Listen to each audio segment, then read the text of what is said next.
अस्सलामुअलैकुम to everyone. आप सबका खैर मकदम है आपके अपने channel chalk and duster academy पर। हम उम्मीद करते हैं आप सब खैर वाफियत होंगे। तो आज की क्लास में हम पढ़ेंगे उर्दू नज़म के बारे में। इसका जो आगाज़ व इर्तिका है इसके बारे में आज हम पढ़ने की कोशिश करेंगे।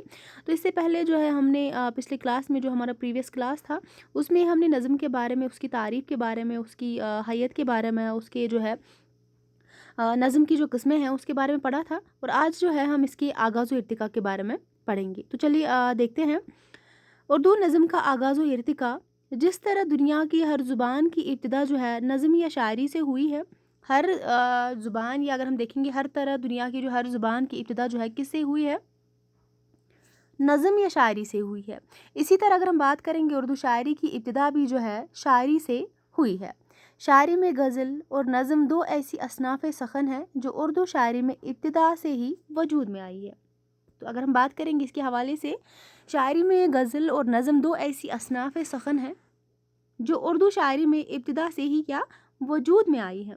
इब्तिदा से ही यानी कि शुरुआत से ही जो है ये दोनों जो है वजूद में आई है, यानी कि नज़म भी और गज़ल भी। तो इसके बाद अगर हम देखेंगे नज़म की बाकायदा शुरुआत की अगर हम बात करेंगे शुमाली हिंद में हुई। तो नज़म की जो बाकायदा शुरुआत हुई यानी कि इसकी जो जो है इब्तिदा हुई वो शुमाली हिंद में हुई है। तो इस ज़माने में अमीर खुसरो की पहलिया और कबीर दास की जो है दोहों ने शायरी में ख़ास जगह पैदा कर ली है। ये उर्दू शायरी का इब्तिदाई दौर था। ठीक है, अगर हम बात करेंगे जो नज़म की बाकायदा जो इब्तिदा था, बाकायदा जो शुरुआत हुई है नज़म की, वो कहाँ से हुई है, शुमाली हिंद से हुई है। तो उस ज़माने में अगर हम बात करेंगे अमीर खुसरो की पहलियों और कबीर दास के दोहों ने शायरी में ख़ास जगह पैदा कर ली थी। ये उर्दू का क्या था, इब्तिदाई दौर था। तो इसके बाद अगर हम बात करेंगे गज़ल के हवाले से, जो है दक्कन के मशहूर शायर जिनका नाम था मोहम्मद कुली कुतुब शाह। ये दक्कन के मशहूर शायर थे मोहम्मद कुली कुतुब शाह। इनके कुलियात अगर हम देखेंगे, कुलियात में बहुत सी नज़में मिलती है। तो मोहम्मद कुली कुतुब शाह जो है दक्कन के मशहूर शायर है। तो इनकी कुलियात में बहुत जो नज़में देखने को मिलती है। दीगर शुअरा ने भी नज़में लिखी मगर ये नज़में जो है उर्दू नज़म गोई की कोई रिवायत न बन सकी।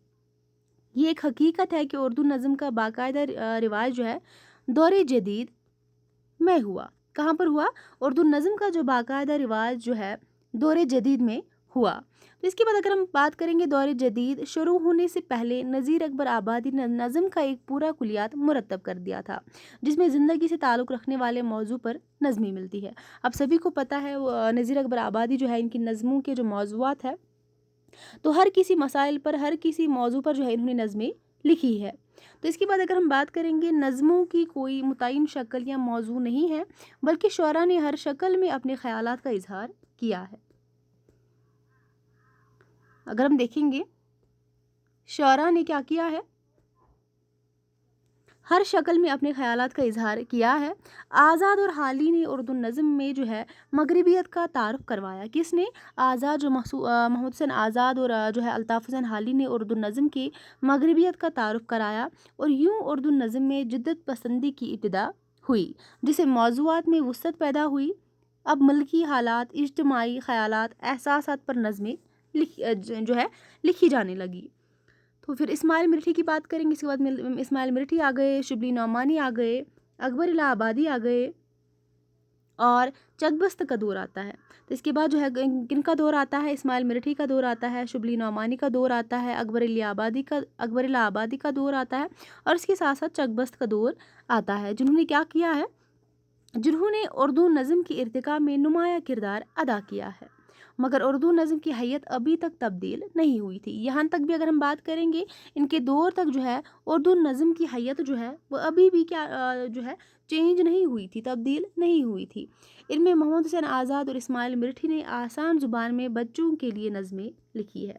तो बच्चों के लिए किस किस ने नज़में लिखी है, तो एक तो आज़ाद ने लिखी है और इस्माइल मिर्ठी, इनको बच्चों का शायर ही कहा जाता है इस्माइल मिर्ठी को। इन दोनों ने जो है आसान ज़ुबान में बच्चों के लिए क्या किया था, नज़में लिखी है। तो इसके बाद अगर हम बात करेंगे उर्दू नज़म की हैयत में तब्दीली की पहली कोशिश जो है अब्दुल अलीम शर्र ने की।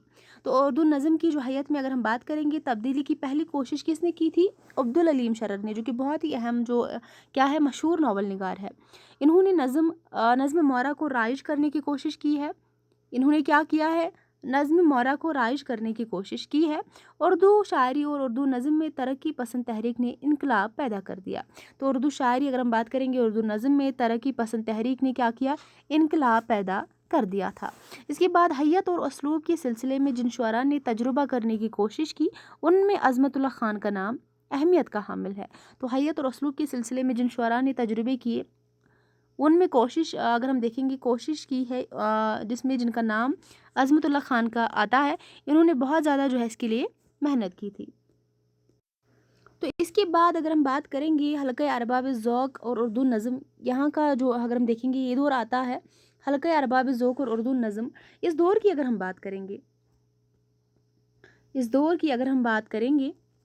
इस दौर के शुअरा में नून मीम राशिद, मिराजी और अख्तरुल ईमान के नाम काबिल ज़िक्र है। तो इन शुअरा ने अपनी तख्लीकी बसीरत से नत नए तजुर्बे करके हैयत, मवाद और तकनीक के हवाले से उर्दू नज़्म को शायरी के रंग व आहंग से क्या कराया, मुतारुफ़ कराया। जदीद दौर की सबसे बड़ी देन अगर हम बात करेंगे, जदीद दौर की सबसे बड़ी देन आज़ाद नज़्म है। तो मैंने आपको बोला था, जब हमने पिछली क्लास में हमने पढ़ा था नज़्म की किस्में, हमने उसमें देखा था आज़ाद नज़्म किसे कहते हैं, मौरा नज़्म किसे कहते हैं, पाबंद नज़्म किसे कहते हैं, सारी चीज़ें हम उसमें पढ़ चुके हैं। तो यहाँ पर क्या बताया गया है, जदीद दौर की सबसे बड़ी क्या खूबी है, क्या देन है, आज़ाद नज़्म है, जिसकी काफ़ी मुखालफत भी हुई थी लेकिन फिर भी ये फ़रोग पाती रही। उसकी बहुत ज़्यादा क्या हुई थी, मुखालफत हुई थी, लेकिन उसके बाद भी जो क्या हुआ था, इसने क्या पाया, फ़रोग पाया था। तो इसके बाद जो है आज़ादी के बाद उर्दू नज़्म की अगर हम बात करेंगे, इस दौर की अगर हम बात करेंगे, आज़ादी के बाद जो उर्दू नज़्म थी 1947 ईस्वी के बाद ज़िंदगी को नए तब्दीलियों का सामना करना पड़ा। आप सभी को पता है 1947 ईस्वी के बाद जो है ज़िंदगी को नई तब्दीलियों का सामना करना पड़ा था। नए मसाइल सामने आए और कई नए जो है नई बातों से पर्दा उठ गया था। उसका ज़िक्र नज़्म पर भी पड़ा, उसका जो असर हुआ था वो नज़्म पर भी पड़ा था। तो नए शुअरा ने माजी के बाद रुझानात और रिवायात से इन्हराफ करके नज़्म में नत नए तजुर्बे किए। अब नज़्मों में इज्तिमाई फ़िक्र व एहसास के बजाय इनफरादी फ़िक्र व एहसास का रुझान नुमाया हो गया है। तो क्या बात यहाँ पर बताई गई है, तो 1947 ईस्वी के बाद अगर हम बात करेंगे, नई तब्दीलियों का सामना हमने जो है करना पड़ा था। नए मसाइल जो है सामने आ गए थे और कई बातों से जो है पर्दा उठ गया था, उसका असर नज़्म पर भी पड़ा था। तो नए शुअरा ने माजी के बाद जो रुझानात और रिवायात से इन्हराफ करके नज़्म में नत नए तजुर्बे किए थे। अब नज़्मों में इज्तिमाई फ़िक्र व एहसास के बजाय जो है इनफरादी फ़िक्र व एहसास का रुझान नुमाया हो गया। आज हिंदुस्तान और पाकिस्तान की अगर हम बात करेंगे, आज हिंदुस्तान और पाकिस्तान में जदीद नज़्में लिखी जा रही हैं और इस तरह जदीद नज़्म जो है तरक्की के मुख्तलिफ मदारिज मिल कर रही है। तो जदीद नज़्म की लिखी जा रही है पाकिस्तान और हिंदुस्तान की अगर हम बात करेंगे जदीद दौर में, तो जदीद नज़्में लिखी जा रही है और इस तरह जदीद नज़्म तरक्की के मुख्तलिफ मदारिज मिले जो है कर रहे हैं।